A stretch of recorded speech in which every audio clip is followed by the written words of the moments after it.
Bapak dan Ibu, saudara-saudara sekalian, segera kita mulai acara kita pada kesempatan malam hari ini. Selamat datang di acara apa nih? Collaboration Passover Celebration. Ini kerjasama, kerja bareng khusus Jabar 2 nih dengan Jabar 3. Jabar 3, Ya, oke. betul sekali. Dan Kita mendengarkan sharing firman Tuhan yang akan disampaikan oleh Bapak Pastor Leonardo Syamsuri. Dan sebelum itu kita akan berdoa dulu untuk firman Tuhan. Kita ingin mengundang Bapak Kiki Runtuwene.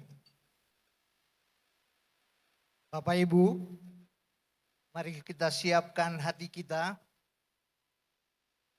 Kita mau mendengar apa yang Tuhan berbicara malam hari ini kepada kita. Lewat hambanya, Bapak Pastor Leonardo.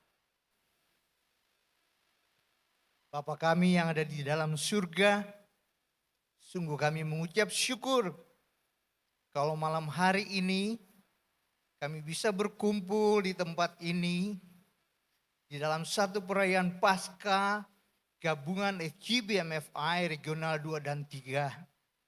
Bapak, kami sudah memuji, kami sudah menyembah, kami sudah mendengar karya-karyamu lewat kesaksian. Sekarang tiba saatnya kami akan mendengar sebagian isi hatimu. Urapi hambamu. Biarlah apa yang disampaikan hambamu semua berasal daripadamu dan boleh memberkati kita semua.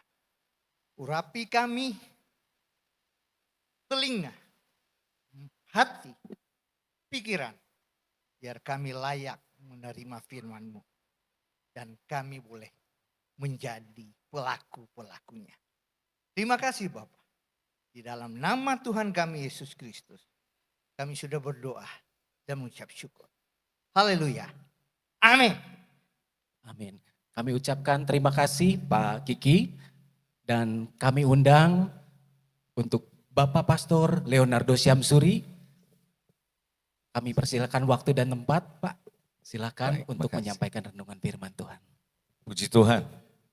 Baik, Bapak Ibu Saudara, terima kasih untuk kesempatan yang ada dan saya percaya ini waktu yang luar biasa, terutama untuk Pak Freddy Sasi, di mana beliau mengundang untuk bisa saya hadir di sini berjumpa dengan Bapak-Bapak dan Ibu-Ibu di tempat ini. Buat saya Full Gospel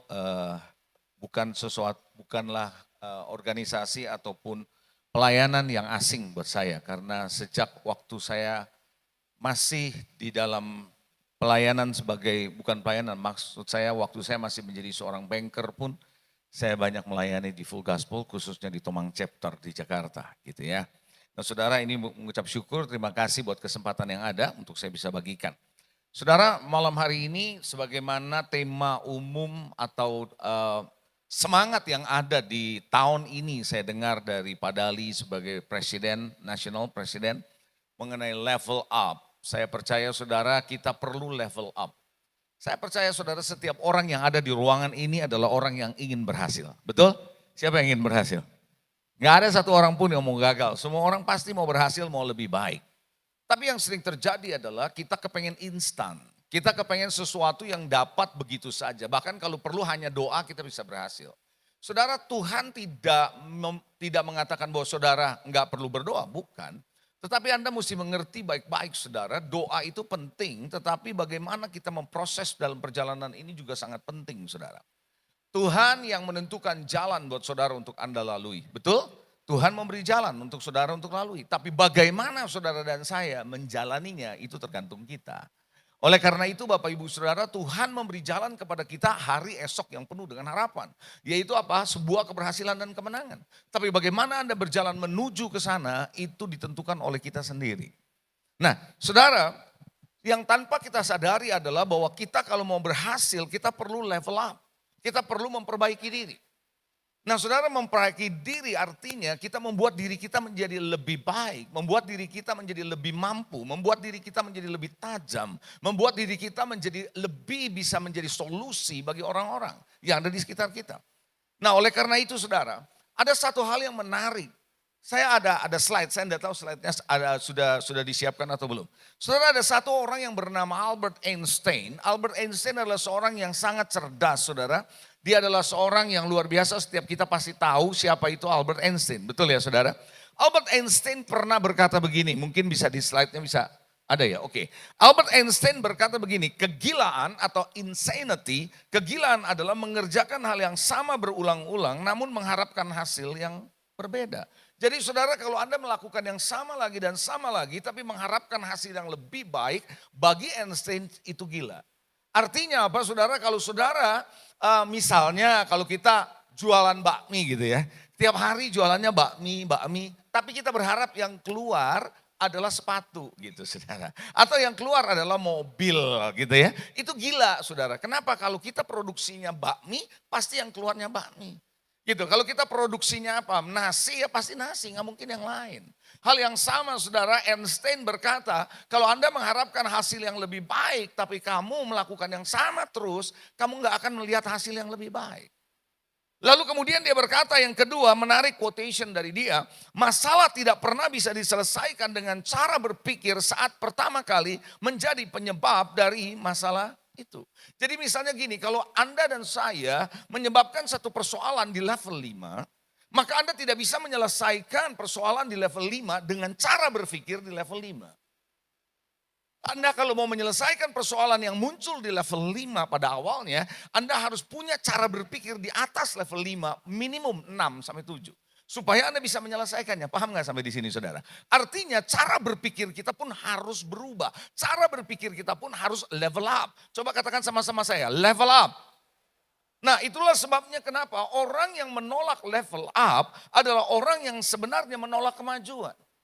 Saudara, kalau kita menolak kemajuan yang ada adalah stagnan. Bagi saya saudara, bagi kita semua kita mesti menyadari bahwa stagnasi itu adalah kemunduran. Stagnasi adalah kemunduran. Kenapa? Waktu saudara stagnan, orang lain berjalan maju, kita ketinggalan. Ketika kita ketinggalan, kita akan tertinggal dan kita menjadi seorang yang hanya bisa mengkritik, bukan yang berkontribusi.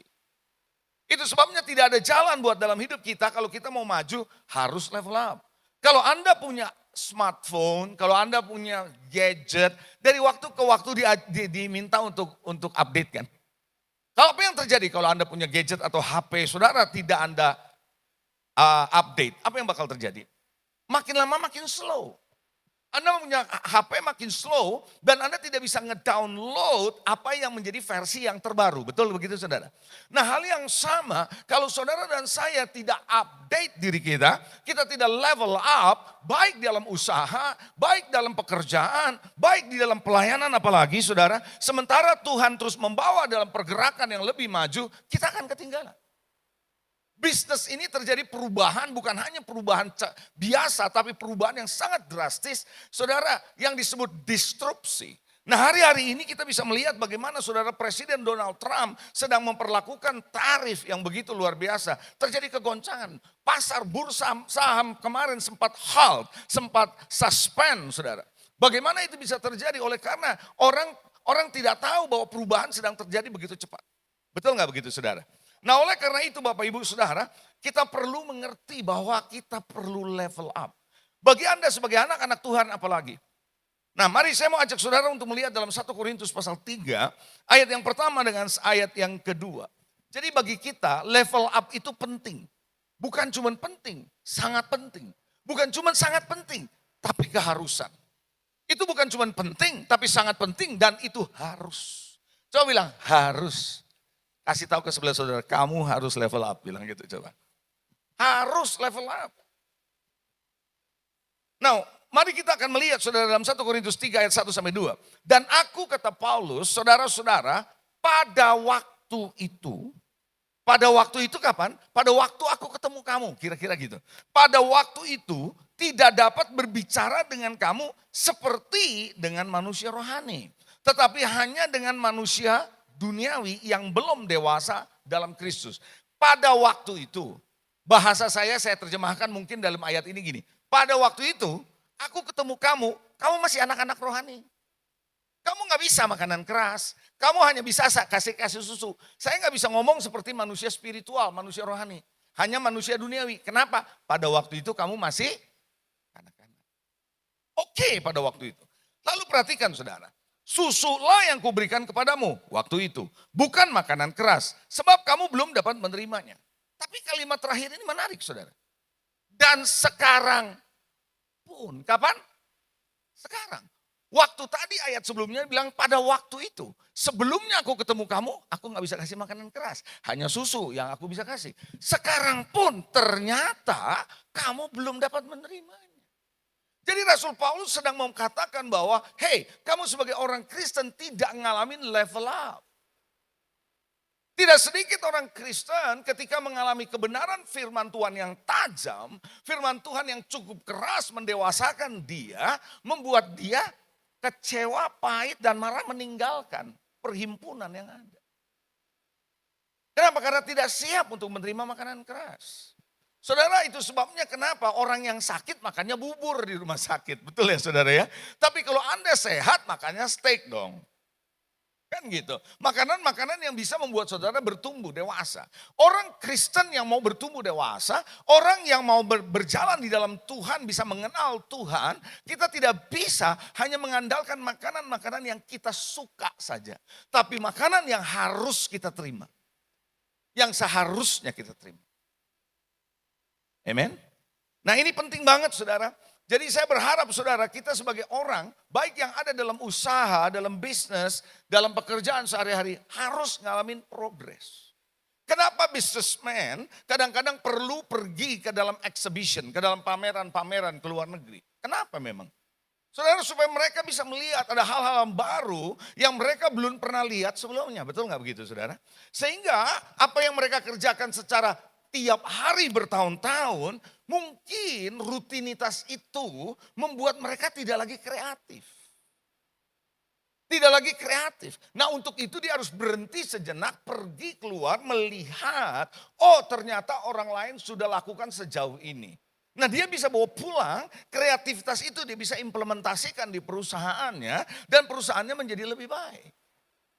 Apa artinya level up? Saya percaya Anda yang hadir di tempat ini, ketika Anda mendengar kesaksian, Anda mendengar pujian, Anda mendengar khotbah, saya berharap Anda mendengar dan Anda bisa level up. Coba katakan lagi sekali lagi ke sebelah saudara, level up. Nah dalam Ibrani 5 ayat yang ke-12, saudara firman Tuhan bilang begini. Sebab sekalipun kamu ditinjau dari waktu, maksudnya kamu nih ya udah jadi Kristen lama. Udah jadi orang Kristen lama, puluhan tahun gitu loh. Kalau boleh disebut kira-kira gitu dalam bahasa sehari-hari.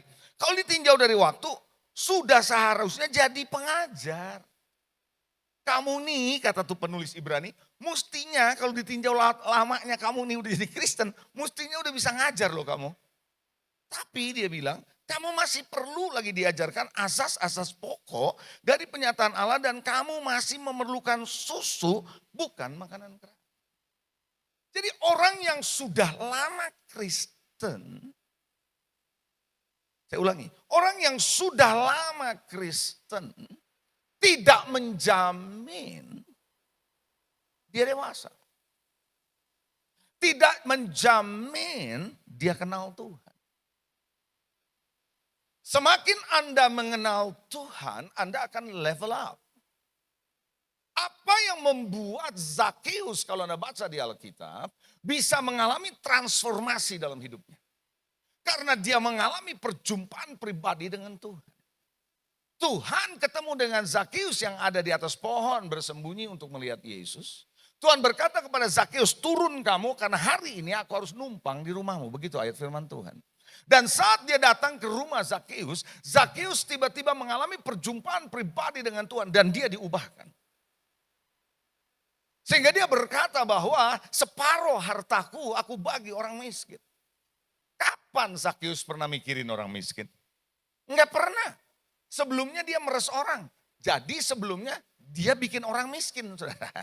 Dia bikin orang jadi miskin. Tapi ketika berjumpa dengan Tuhan dia mikirin orang miskin. Itu terjadi perubahan. Dan dia berkata kalau ada yang pernah aku peras, aku ganti 4 kali lipat. Dahsyat itu saudara. Nah, oleh karena itu saudara, proses level up harus ngalamin yang namanya konsisten, kita harus mengalami perubahan. Kalau Anda tahu sekarang mulai dari komputer, laptop, iPad, whatever it is, apapun itu saudara, dimulainya dari mesin tik, betul nggak? Coba siapa yang ada di era mesin tik? Angkat tangan ayo. Ayo, era mesin tik, angkat tangan. Oh, generasi Gen Z, Gen Alpha nggak tahu saudara.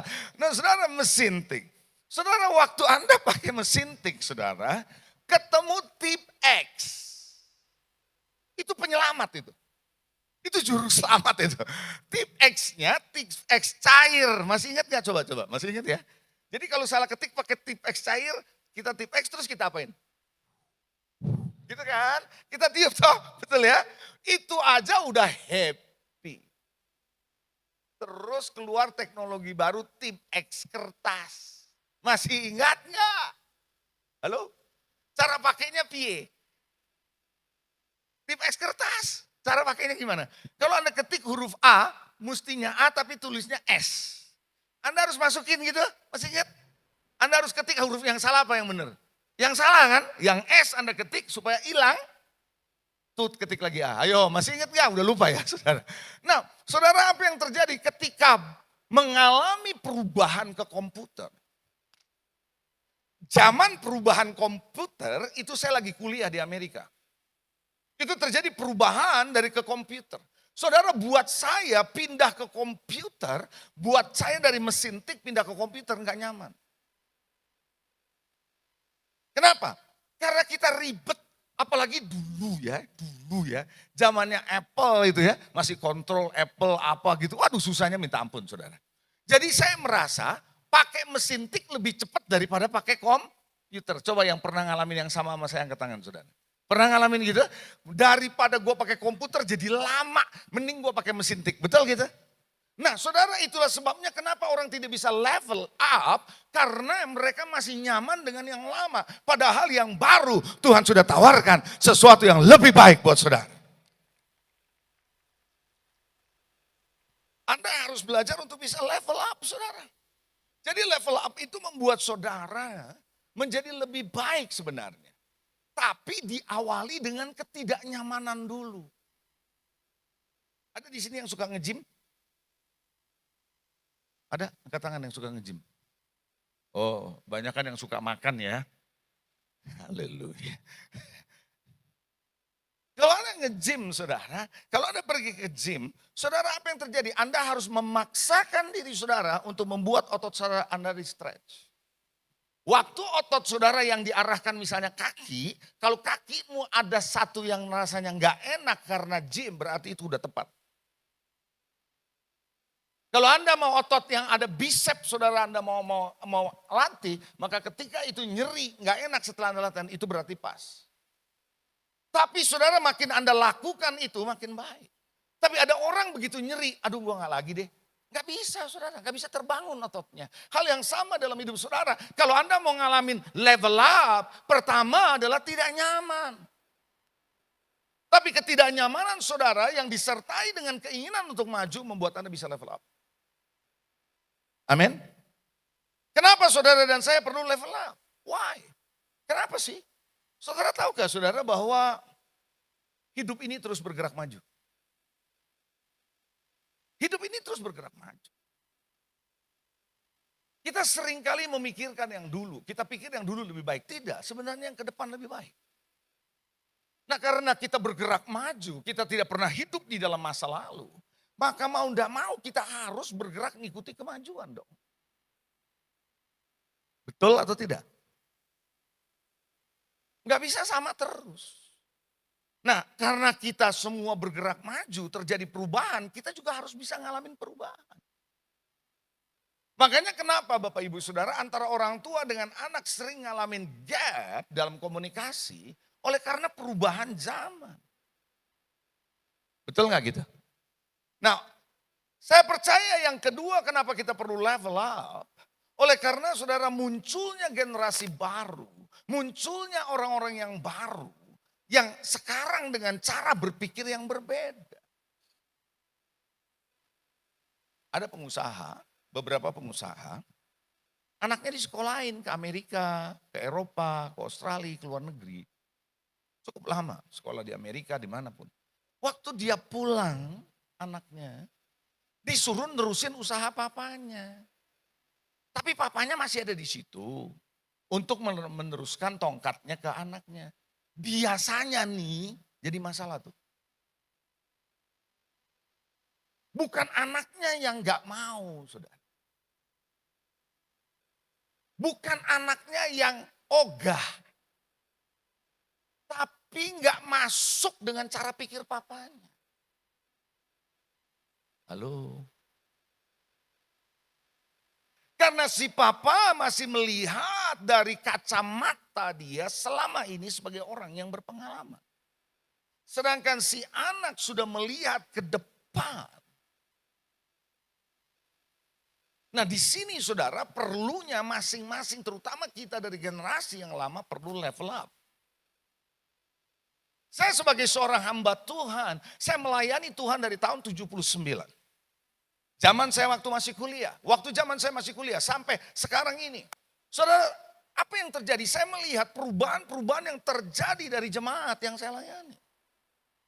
Dan itu mendorong saya, membuat saya berkata, saya nggak bisa terus-menerus dengan kondisi saya.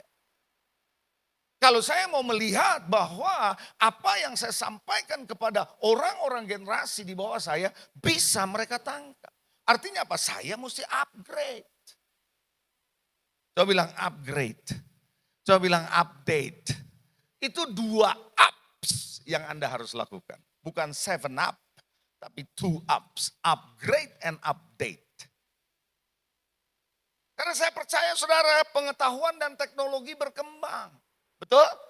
Makanya saudara harus bisa. Saudara, saya nih sebagai seorang pendeta ya. Mau nggak mau harus ngikutin perkembangan teknologi loh. Mau nggak mau. Dulu saya nggak ngerti itu IG itu apa. FB itu apa. Saya pikir food and beverage itu. Tapi mau nggak mau kita mesti masuk di situ.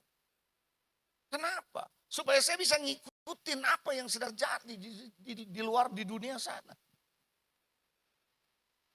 Halo? Tapi yang sering terjadi kan kalau orang yang sudah lebih tua nih ngomongnya, aduh itu mah bagian anak-anak muda deh, gitu ngomongnya. Nah lalu si anak muda kalau udah ngomong, lu anak muda sok tahu gitu. Gue ini udah lebih tua gitu saudara. Jadi yang ini kan gak pernah nyambung toh. Coba sikut sebelah saudara, paham maksudnya, coba bilang gitu. Karena kalau kita level up, kita memberi harapan bukan hanya buat diri kita, tapi buat orang yang kita pimpin kalau kita sebagai seorang pemimpin. Saudara tahukah saudara kalau Anda sebagai seorang pemimpin di perusahaan, Anda harus pegang satu prinsip ini. Anda siap? Dalam bahasa Inggris dulu saya ngomong ya. The moment you stop learning, you stop leading. Saya ulangin, the moment you stop learning, you stop leading. Saat Anda berhenti belajar, Anda berhenti jadi pemimpin.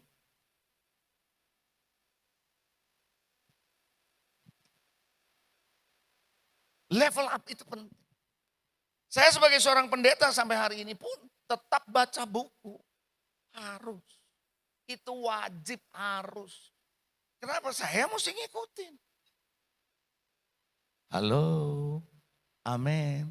Saya juga percaya sebagai pencipta lagu, saudara pasti dia akan ngikutin nih tren yang ada, dia harus tahu. Ya mungkin kan stylenya tidak nge-rap ya Pak ya. Bayangkan kalau Pak ini nge-rap, waduh luar biasa. Tapi paling tidak dia tahu gitu loh. Nah saya mau ajak saudara gimana supaya saudara dan saya level up. Anda siap level up? Berapa banyak yang siap level up? Amin. Siap level up? Haleluya. Mari kita akan lihat saudara dalam slide saya. Ada slide segitiga yang saya berikan kepada saudara. Ada 3 hal kalau Anda mau bisa level up. Yang pertama adalah self up, yang kedua adalah lift up, dan yang ketiga adalah lead up. Saudara, kalau Anda yang ada dalam organisasi FGBMFI, Anda mesti mengerti yang namanya self up. Coba bilang self up. Saudara, self up artinya Anda harus mengembangkan diri sendiri. Saudara, sebelum Anda bisa memimpin orang lain, siapa yang harus Anda pimpin? Anda nggak mungkin bisa mengubah orang lain kalau Anda nggak bisa mengubah diri sendiri. Karena orang lain is beyond. Orang lain itu di luar kendali kita. Yang ada dalam kendali kita adalah diri sendiri. Betul atau enggak? Kalau Anda mau mengharapkan orang lain disiplin, pastikan kita disiplin. Kalau kita mengharapkan orang lain berdoa, pastikan saya berdoa. Saudara, tantangan buat saya sebagai seorang pendeta adalah saya nggak bisa mengatakan kepada jemaat, kamu harus berdoa tiap hari, sedangkan pendetanya kagak berdoa. Saya nggak bisa bilang kepada jemaat saya, kamu harus baca Alkitab, sementara saya nggak baca Alkitab. Nggak bisa begitu. Betul. Saya ngajarin jemaat, kamu harus takut akan Tuhan. Saya sendiri nggak takut sama Tuhan. Bagaimana caranya? Ada orang yang belum menikah, di sini ada yang belum menikah nggak? Siapa tahu ada nggak yang belum menikah? Oh, rata-rata semua sudah menikah ya. Kalau kita belum menikah, kalau orang belum menikah, ada pasangan bilang, saya mau cari pasangan yang cinta Tuhan dan takut akan Tuhan. Oke, pertanyaannya, lu takut tahu Tuhan nggak? Lu cinta Tuhan nggak? Kalau kitanya nggak cinta Tuhan, kita nggak takut Tuhan, kita nggak bisa mengharapkan orang lain melakukan itu. Setuju nggak begitu? Kalau Anda mau mengembangkan orang lain, siapa yang mesti kita kembangin diri? Diri kita sendiri. Makanya Alkitab berkata, kamu jangan pernah bisa melihat balok saudara, selumbar di mata saudaramu, sedangkan balok ada di matamu. Kita harus upgrade diri kita sendiri saudara. Saudara, saya mau ajak saudara baca satu ayat Alkitab. Gak ada di slide saya, tapi saya mau baca sama saudara dalam Mazmur 24. Bagi Anda yang membawa Alkitab dalam bentuk gadget silahkan. Matius 24 ayat 3 sampai dengan ayat yang kelima. Self up, coba bilang self up. Siapakah yang boleh naik ke atas gunung Tuhan? Siapa yang bisa level up? Naik ke gunung Tuhan, berjumpa dengan dia, berbicara dengan dia, kenal dia, tahu jalan-jalan dia. Siapa yang bisa naik ke gunung Allah? Siapa yang boleh berdiri di tempatnya yang kudus?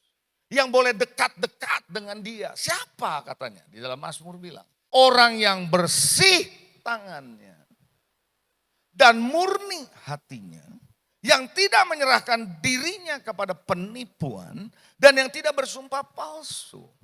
Dialah yang akan menerima berkat dari Tuhan. Dan keadilan dari Allah yang menyelamatkan dia.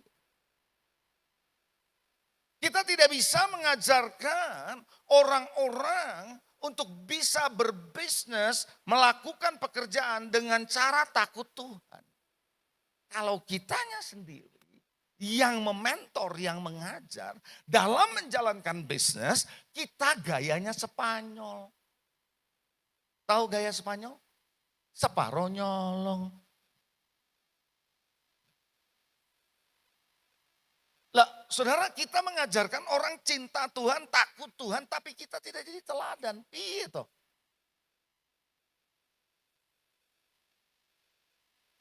Amin. Ada dua hal kalau Anda mau self up. Yang paling utama di dalam Tuhan, yang pertama Anda harus jadi teladan. Coba bilang teladan. Saudara, pemimpin dimanapun harus jadi apalagi Anda di organisasi seperti ini saudara. Di mana Anda sebagai businessman sekaligus memberikan contoh bahwa Anda adalah orang yang cinta Tuhan.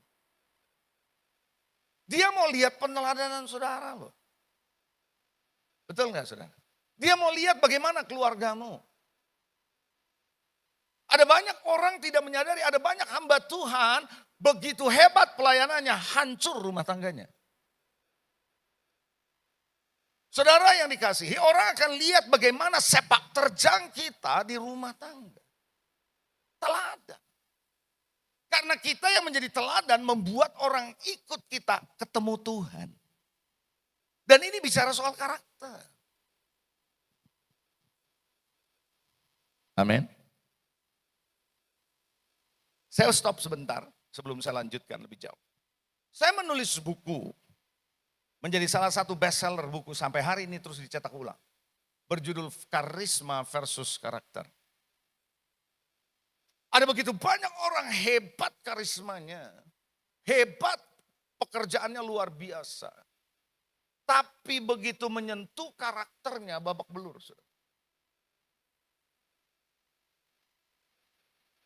Saya cerita ya. Di awal-awal pelayanan saya sebagai seorang mahasiswa. Saya banyak dipimpin, diajarin oleh hamba-hamba Tuhan. Yang mana hamba-hamba Tuhannya betul-betul dahsyat dalam hal karismanya.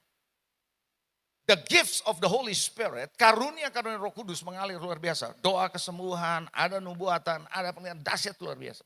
Dan semua itu terjadi dengan dahsyat. Dan saya punya latar belakang, waktu saya mahasiswa, saya melayani di sebuah gereja yang gak kenal gitu-gituan. Jadi saya tertarik, saya mulai ikutin mereka.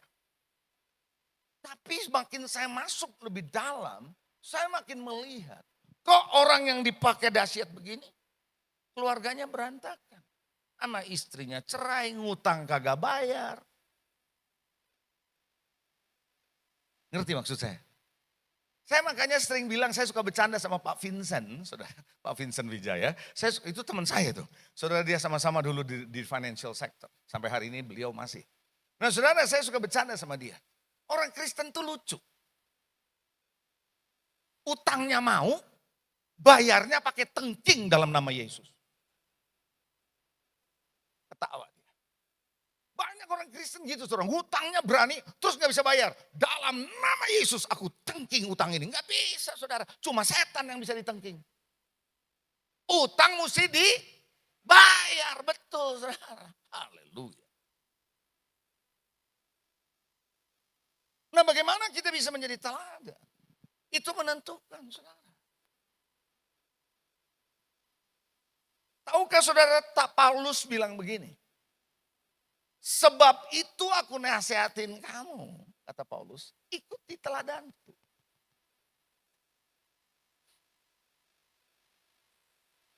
Kita nih ya, orang Kristen ya, pasti Anda pernah dengar ngomongan begini. Somewhere, somehow, pokoknya Anda pernah dengar entah di kelompok ini atau di gereja kita masing-masing. Pasti pernah dengerin. Jangan lihat saya, lihat Tuhan. Ya, yang pernah dengar lambaikan tangan saudara. Ayo. Jangan lihat saya, lihat siapa? Saudara mau tahu kenapa kita ngomong begitu? Kenapa Paulus berani bilang lihat aku, ikuti teladan? Why? Karena orang lihat Paulus, orang tahu dia menjalani kehidupannya sebagaimana yang Tuhan dia ajarkan. Kita suka bilang jangan lihat saya, lihat Tuhan. Karena kita takut, saudara, karena kita tidak menjadi teladan. Apa yang terjadi waktu Petrus ketemu dengan orang yang minta sedekah di bait suci di dalam Kisah Rasul pasal 3. Orang itu minta sama sedekah sama Petrus. Petrus berkata, lihat pada kami. Oh, dia bilang begitu, lihat pada kami. Emas perak tidak ada padaku, tapi apa yang kami bawa, dalam nama Yesus bangkit kamu. Dia bangkit. Malam hari ini Bapak Ibu Saudara, teladan hidup kita itu penting. Amin. Kita bisa terkesan hebat, tapi rumah kita babak belur. Hati kita hancur, kehidupan kita gak benar. Gak sedikit yang begitu, saudara. Dan saya ngomong begini, saudara, jangan Anda seolah itu cuma hanya orang Kristen biasa. Pendeta juga gak sedikit yang begini. Supaya saudara gak merasa pressure kan, gitu ya saudara ya. Pendeta juga ada yang begitu, saudara. Jadi artinya apa? Buat kita semua, termasuk saya, kita mesti waspada. Kalau kita mau bawa orang ketemu Tuhan, mau level up, dimulai dari diri kita melalui apa? Teladan. Amin. Teladan. Kalau kita tidak bisa mengendalikan diri kita ya susah. Yang kedua, kalau Anda mau level up, Anda harus self up, Anda harus bisa menjadi seorang yang belajar seumur hidup. Coba bilang belajar. Saudara bisa belajar sama siapa saja. Kadang-kadang kesombongan kita yang membuat kita tidak pernah mau belajar sama orang-orang yang sederhana. Padahal orang sederhana ini dipakai Tuhan. Apa yang terjadi dalam Alkitab cerita tentang seorang Naaman, panglima tentara negeri Aram, di mana dia perang selalu menang. Tapi dia punya satu kelemahan, penyakit kusta. Siapa yang kasih dia ide sampai dia bisa sembuh? Pembantu. Apa yang terjadi kalau dia bilang, lu pembantu bisa apa? Dia tidak akan sembuh. Kadang-kadang kita lihat dia siapa yang ngomong sama gua, kan gitu ya. Siapa lo gitu. Tapi kalau kita mau belajar saudara, siapa saja bisa bicara sama kita loh. Itu sebabnya Bapak Ibu Saudara jadilah seorang pembelajar. Pembelajar itu seumur hidup. Sekolah ada selesainya. S3 selesai, nggak ada S4, nggak ada S-teler, ya kan? Yang ada kita bisa belajar seumur hidup. So lift self up, diri kita mesti belajar. Sebagai istri, sebagai suami di rumah kita harus level up. Kita self up. Kembangin diri kita. Sebagai pelayan Tuhan, sebagai pemimpin, sebagai karyawan, siapapun kita perlu belajar. Sebagai member kalau di sini, harus belajar level up.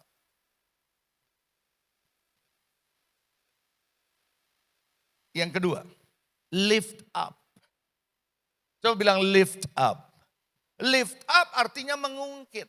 Bukan mengungkit masa lalu, bukan. Artinya kita harus bisa belajar mengangkat orang yang terpuruk. You have to lift them up.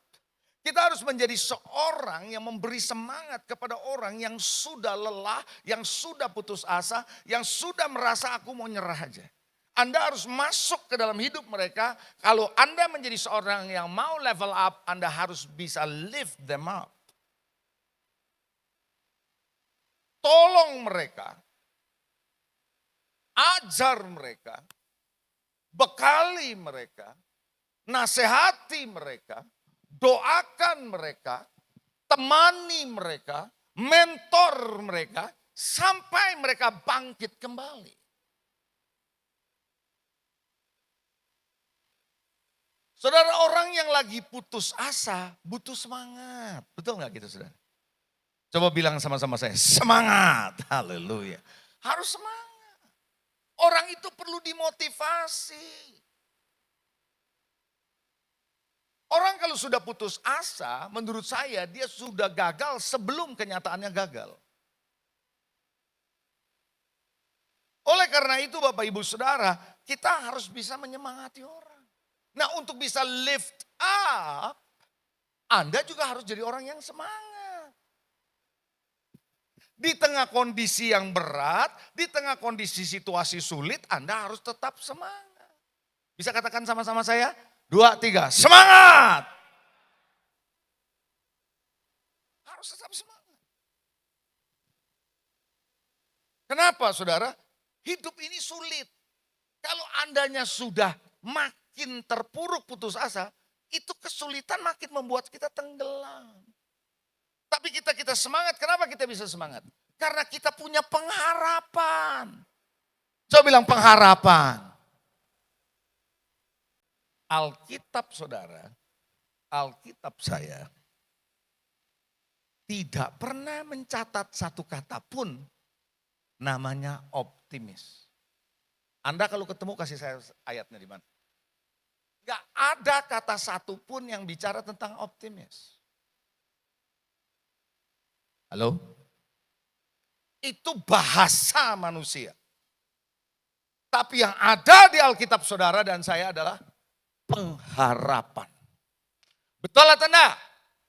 Apa ada bedanya? Oh beda banget. Beda banget. Saya jelasin ya saudara ya. Optimisme Anda bangun di atas dasar data. Begitu Anda lihat Donald Trump naikin tarif, Anda bilang waduh gawat ini.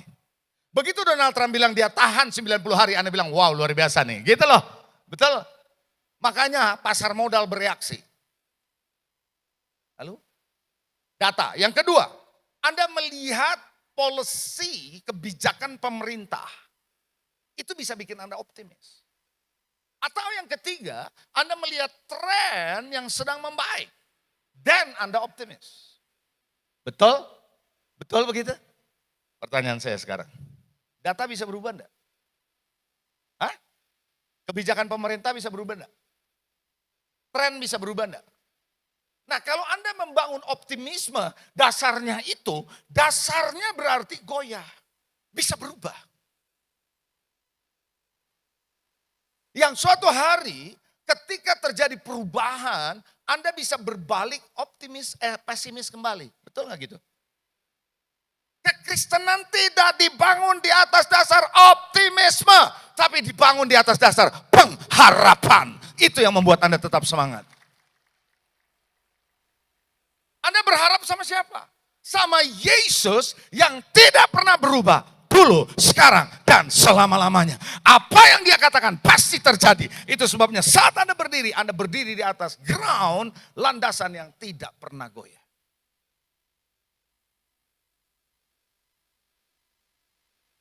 Anda tidak boleh membangun hidupmu di atas dasar optimisme. Anda lihat data, lihat gini, semua bisa berubah. Anda begitu yakin tahun 2019, Anda mau bikin ekspansi 2020, terjadilah COVID. Betul? Nah Anda bisa semangat bukan karena kondisi luaran, eksternal, stimulus di luar, Anda melihat baik. Dolar membaik, kemudian harga-harga membaik, Anda berkata oke. Tapi bagaimana kalau dia sudah berubah? Firman Tuhan tidak pernah berubah dulu, sekarang, dan selamanya. Firman Tuhan berkuasa yang bisa membuat dari tidak ada menjadi ada. Itu sebabnya ada Alkitab berkata bahwa manusia hidup bukan oleh roti saja, tapi oleh setiap firman yang keluar dari mulut Allah. Bagaimana seorang Petrus, seorang profesional menangkap ikan, nelayan tidak dapat ikan semalam-malaman, tapi oleh karena perkataan Tuhan. Pagi itu dia melempar jalannya. Dan dia tangkap ikan, betul? Jalannya mau sampai robek, betul? Semalam-malaman dapat ikan enggak? Enggak. Haleluya. Saudara tahu enggak saudara kalau Petrus itu profesional nangkep ikan? Modalnya cukup, timingnya tepat, dia nangkep ikan kan malam toh? Tepat saudara. Lokasinya juga tepat di danau yang banyak ikan. Betul saudara? Keterampilannya ada enggak? Ada. Kerja keras gak semalaman? Kerja keras. Kalau Anda punya 5 faktor yang saya sebutkan tadi, mestinya berhasil enggak? Berhasil enggak? Belum tentu Bapak Ibu. Buktinya Petrus punya 5-5-nya gagal kok. Kenapa saudara? Karena ada satu faktor yang membuat saudara semua yang Anda bisa miliki bisa berhasil. Because of Christ, Jesus Christ.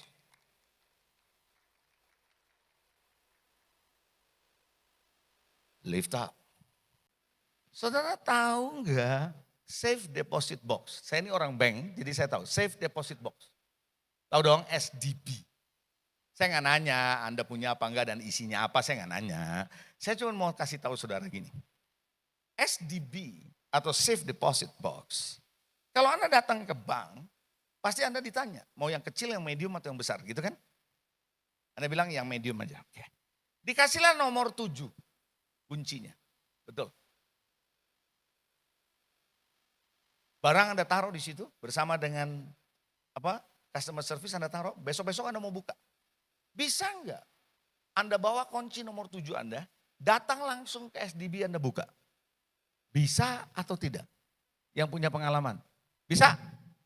Enggak. Kenapa Anda bisa? Karena Anda harus ngomong sama customer service. Customer service akan ikutin saudara, Bapak punya SDB nomor berapa? 7. Itu ada 2 kunci. Betul? Dia akan bilang masukkan kunci Bapak, dia masukkan kunci dia. Gitu enggak? Terus dia bilang hitungan ketiga, saya putar ke kanan, Bapak putar ke kanan ya. Oke 1, 2, 3. Tek, terbuka kan? Dia tinggal, betul enggak gitu? Saya kasih tahu saudara. Tuhan kasih Anda kunci nomor 7. keterampilan, kepiawaian saudara, temanmu banyak, networkmu banyak, Anda punya pengalaman, Anda punya kecerdasan, IQ-mu tinggi, luar biasa. Angka 7 dikasih saudara kuncinya. Tapi ada kekayaan Tuhan yang tersembunyi. Yang Anda nggak bisa akses dengan kunci nomor 7-mu sendiri. Dan itu harta kekayaan harus sama-sama Tuhan. Tuhan bilang masukkan kuncimu, aku masukkan kunciku. Putar sama-sama, Anda akan lihat kekayaan tersembunyi tersedia buat saudara. Why? Karena you need God. Anda butuh Tuhan. Lift up artinya Anda harus bisa mengangkat orang karena Anda punya pengharapan. Anda percaya sama Tuhan. Yang setuju sama saya boleh katakan amin dong. Yang ketiga terakhir, lead up. Artinya Anda harus bisa memimpin ke atas. Memimpin ke atas artinya bukan kudeta. Oh ini VP-nya siapa nih? Gua kudeta nih, gitu saudara. Ini siapa nih presiden chapternya nih? Bisa apa dia gua kudeta nih? Bukan begitu saudara. You lead up artinya apa yang jadi beban pemimpin. Anda tidak boleh membiarkan dia sendirian dong. Anda harus ambil bagian yang Anda bisa bawa untuk membuat dia tidak terbebani dengan terlalu berat. Sehingga dia bisa mengerjakan yang lain lagi yang lebih produktif dan efektif. You have to learn to lead up. Anda harus belajar memimpin yang ke atas. Caranya adalah Anda meringankan mereka. Anda mengambil inisiatif, melakukan tugas pekerjaan yang sebenarnya Anda bisa tidak diserahkan melulu semua pada pemimpin. Kalau di sini kan presiden chapter ya. Jadi enggak semuanya, biarin aja presiden chapter. Kalau defisit dia yang bayar gitu. Saya ngerti lah apa yang terjadi di FGB MFI. Makanya presiden chapter harus punya duit, katanya gitu. No, kita harus belajar bagaimana kita bisa bersama-sama lead up. Setuju nggak gitu saudara? Oleh karena itu saudara, kita sebagai orang yang ada dipimpin, kita tidak boleh suka ngeluh, komplain. Saya kasih satu rahasia ya. Pemimpin akan melihat bawahannya. Yang suka komplain, yang suka ngeluh, susah naik pangkat. Saya jamin itu. Pangkat lu segini aja udah komplain, apalagi lu di atas lu. Gitu gak saudara? Tapi orang yang melakukan dengan penuh sukacita, orang yang melakukan dengan setia takut akan Tuhan. Seperti tadi kesaksian dia jadi Yusuf tuh. Walaupun mungkin secara kredibilitas, secara kriteria, mungkin ada yang lain lebih baik. Tapi bos bisa milih orang ini. Betul atau tidak?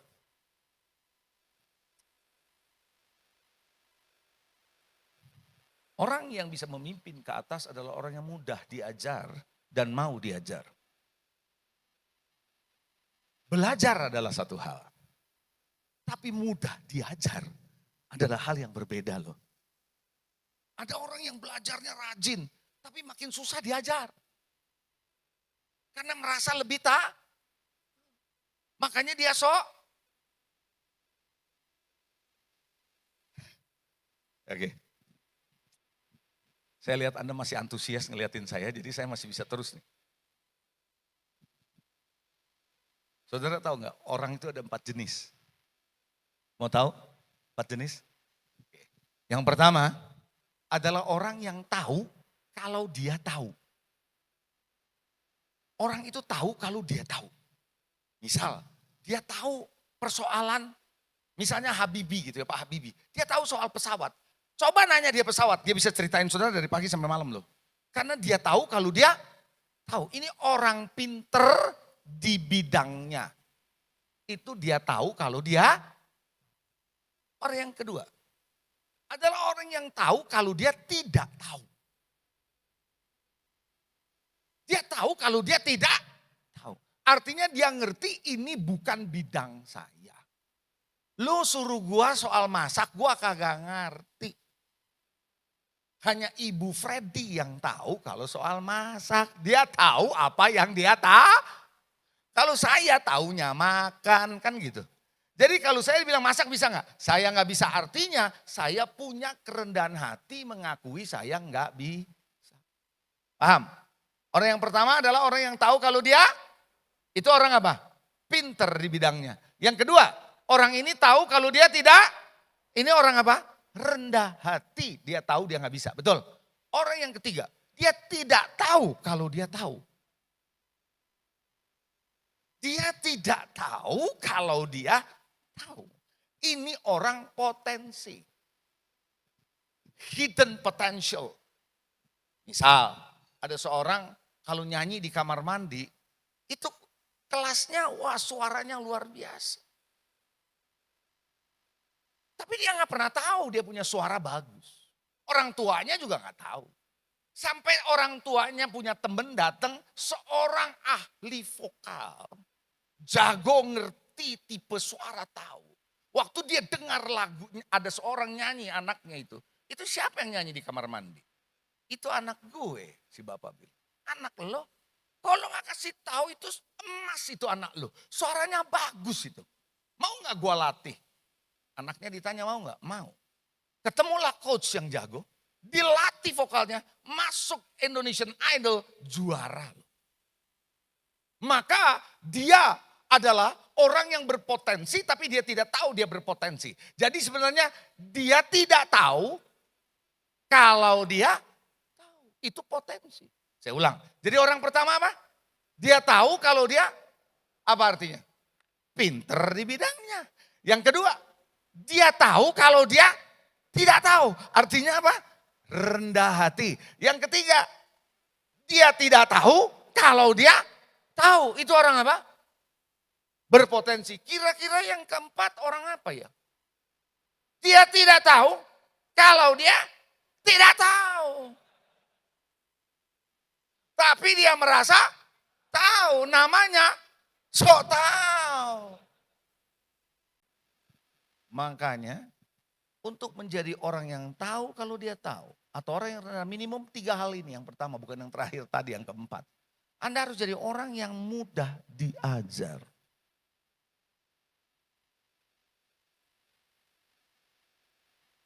Saya harus belajar selalu menaruh di hati saya. Dengan saya punya pelayanan, saya sebagai seorang gembala sidang, sampai hari ini, saya harus menaruh di hati saya, siapapun kalau lagi ngomong, bisa saja Tuhan mau pakai dia untuk ngomong sama saya. Kalau Anda ada di posisi itu, Anda nggak akan pernah bisa sombong.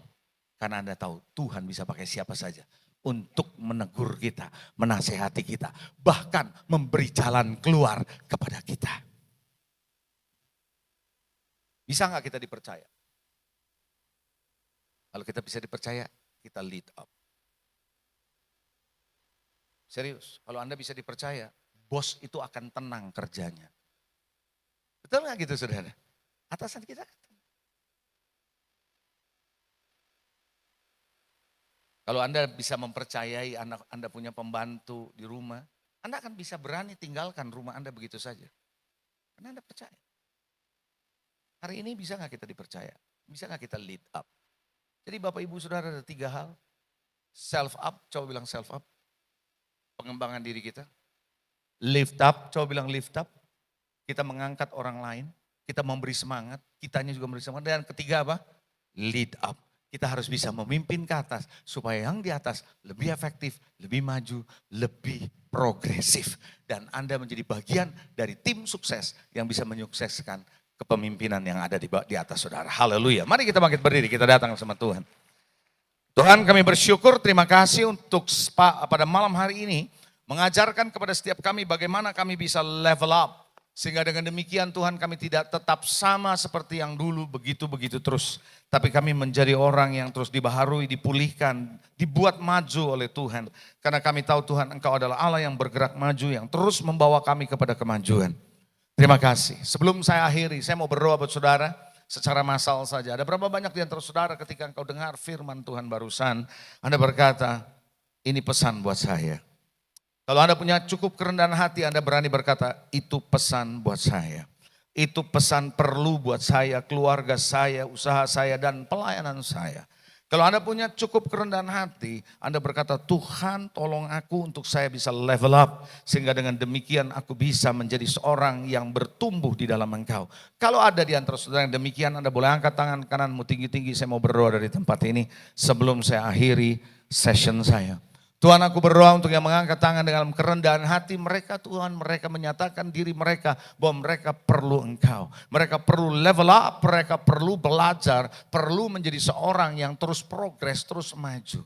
Tolong Tuhan, manusia kami punya keterbatasan, kami punya kelemahan, tapi Roh Kudus akan menolong kami. Roh Kudus akan memberitahu kami, Roh Kudus akan memampukan kami untuk terus bergerak maju, untuk terus bergerak bertumbuh, makin hari makin dewasa, makin hari makin kenal Tuhan. Berkati usaha mereka, berkati pekerjaan mereka, berkati rumah tangga mereka, berkati pelayanan mereka, apapun yang mereka kerjakan biarlah menjadi berhasil. Memberkati mereka satu demi satu Tuhan, sehingga waktu mereka mengangkat tangan, mereka surrender, mereka berserah total kepadamu, karena Engkaulah Allah kami. Engkau yang tahu apa masa depan kami dan kebutuhan kami. Berkati kami semua ini. Terima kasih. Boleh turunkan tanganmu. Tuhan, aku serahkan sisa acara ini ke dalam tanganmu.